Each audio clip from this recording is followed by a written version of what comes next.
Hello friends, एक बार फिर से स्वागत है आप सभी का हमारे यूट्यूब चैनल में।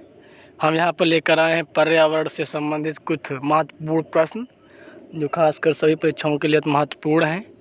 अगर आप हमारे चैनल पर नए हैं तो प्लीज़ चैनल को सब्सक्राइब कर दीजिए। तो ज़्यादा टाइम ना लेते हुए हम वीडियो को स्टार्ट कर रहे हैं। यहाँ पर जो क्वेश्चन नंबर 1 लिखा आप देख रहे हैं, क्या लिखा है? वायुमंडलीय दाब किस यंत्र द्वारा मापा जाता है? तो वायुमंडलीय दाब जो है बैरोमीटर द्वारा मापा जाता है। अगला प्रश्न है, पृथ्वी के चारों तरफ के गैसीय आवरण को क्या कहते हैं? तो इसका जवाब उत्तर हो जाएगा वायुमंडल। जो पृथ्वी की और चारों तरफ गैसीय आवरण होता है इसे ही हम वायुमंडल कहते हैं। अगला प्रश्न है, वायुमंडलीय दाब का एसआई मात्रक क्या है? तो वायुमंडलीय दाब का एसआई मात्रक बार है। अगला क्वेश्चन है, वायुमंडल में सबसे ऊपरी परत कौन सी है? तो जो वायुमंडल में सबसे ऊपरी परत है वो बहिर्मंडल है। अगला प्रश्न है, वायुमंडल की सबसे निचली परत कौन सी है? तो इसका उत्तर हो जाएगा क्षोभ मंडल। अगला प्रश्न है, मौसमी घटनाएं वायुमंडल के किस परत में घटित होती हैं? तो इसका जो उत्तर हो जाएगा क्षोभ मंडल में। अगला प्रश्न है, रेडियो तथा संचार का प्रसारण वायुमंडल के किस परत से संभव है? तो रेडियो तथा संचार का प्रसारण जो होता है वो आयन मंडल से प्रसारण होता है। अगला प्रश्न, वायुयान वायुमंडल के किस परत में उड़ते हैं? तो वायुयान जो वायुमंडल के समताप मंडल में उड़ते हैं। अगला प्रश्न है, वायुमंडल की आर्द्रता को किस मापक यंत्र की सहायता से मापा जाता है? तो जो वायुमंडल की आर्द्रता होती है उसे हाइग्रोमीटर से मापा जाता है। अगला प्रश्न है, भारत में सर्वाधिक वर्षा किससे होती है? तो भारत में जो सर्वाधिक वर्षा होती है दक्षिण पश्चिमी मानसून से होती है। अगला प्रश्न है, ओजोन परत मापने की इकाई कौन सी है? तो जो ओजोन परत मापने की इकाई है डाप्सन है। अगला प्रश्न है, भारत में सबसे पहले मानसून किस राज्य में आता है? तो भारत में सबसे पहले जो मानसून केरल में आता है। अगला प्रश्न है, पृथ्वी के ताप को बनाए रखता है? तो इसका उत्तर हो जाएगा CO2 तथा जलवाष्प, अर्थात जो पृथ्वी के ताप को कार्बन डाइऑक्साइड तथा जलवाष्प बनाए रखता है। अगला है, सूर्य से आने वाली पराबैंगनी किरणों को वायुमंडल की कौन सी परत अवशोषित करती है? तो इसका उत्तर हो जाएगा ओजोन परत। अगला प्रश्न है, भूमंडल में कितने प्रतिशत भाग पर जल है? तो भूमंडल में 71% भाग पर जल है। अगला प्रश्न है, वायुमंडल में विद्यमान अक्रिय गैस कौन सी है? तो वायुमंडल में जो विद्यमान अक्रिय गैस है वो आर्गन गैस है। अगला प्रश्न है, वातावरण तथा जीवमंडल के बीच का संबंध क्या कहलाता है? तो वातावरण तथा जीवमंडल के बीच का जो संबंध होता है वो पारिस्थितिकी कहलाता है।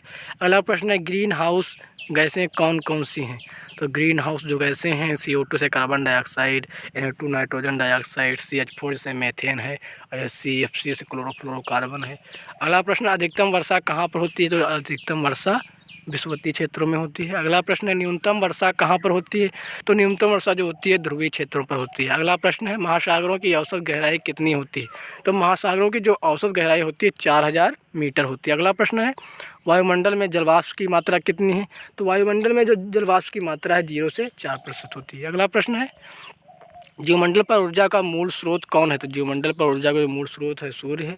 अगला प्रश्न है, सौर विकिरण का कितना प्रतिशत भाग पृथ्वी पर पहुंचता है? तो सौर विकिरण का लगभग 51% जो भाग है पृथ्वी पहुंचता है। अगला प्रश्न, समुद्री जल में पाया जाता है, समुद्री जल में सोडियम क्लोराइड पाया जाता है अर्थात NaCl। अगला प्रश्न है, पछुआ हवा क्या कहते हैं? तो पछुआ हवा को गजरता चालीसा कहा जाता है। अगला प्रश्न है, समुद्री जल की औसत लवणता कितने प्रतिशत होती है? समुद्री जल की औसत लवणता होती है वो 35% होती है। अगला प्रश्न है, ओजोन परत को नष्ट करने वाली गैस कौन सी है? तो ओजोन परत को नष्ट करने वाली गैस है CFC क्लोरोफ्लोरोकार्बन है। अगला प्रश्न है, जाड़े के दिनों में वर्षा कहाँ होती है? तो जो जाड़े के दिनों में वर्षा अक्सर तमिलनाडु में होती है। अगला प्रश्न है, फेरल का नियम किससे संबंधित है? तो फेरल का नियम है जो पवनों की दिशा से संबंधित है। अगला प्रश्न है, शैल, कोयला और चूना पत्थर हैं। तो जो शैल है, कोयला है, चूना पत्थर हैं, अवसादी चट्टानें हैं अर्थात ग्रेनाइट। अगला क्वेश्चन है, ग्रेनाइट और बेसाल्ट हैं। तो ग्रेनाइट और बेसाल्ट जो हैं ये आग्नेय चट्टानें हैं।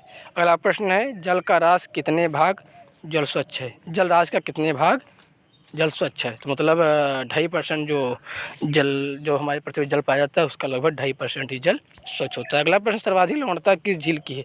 तो सर्वाधिक लवणता जो है वान झील की है, ये तुर्की में है।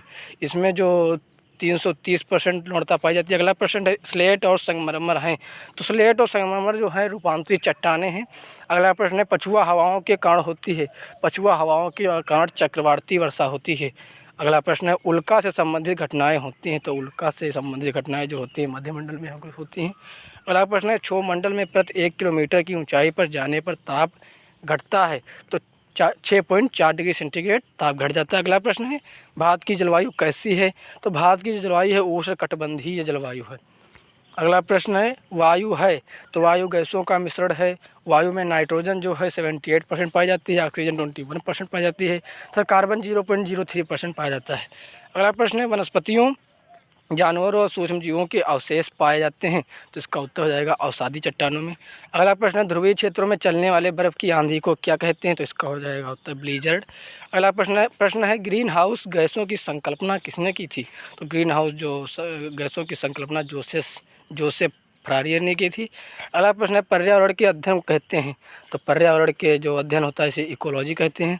अगला प्रश्न है भारत के मानसून का वर्णन करने वाला पहला व्यक्ति कौन सा था? तो भारत के मानसून का वर्णन करने वाला पहला व्यक्ति अलमसुदी था। ये एक अरब देश का तो विद्वान था। अगला प्रश्न केंद्रीय पर्यावरण अभियंत्रण संस्थान कहाँ है? तो यह नागपुर में है। दोस्तों मैं आशा करता हूँ कि आपको हमारी वीडियो पसंद आई होगी। अगर वीडियो पसंद आई है तो प्लीज़ वीडियो को लाइक कीजिए, शेयर कीजिए, कमेंट कीजिए तथा चैनल को सब्सक्राइब करना ना भूलें। धन्यवाद।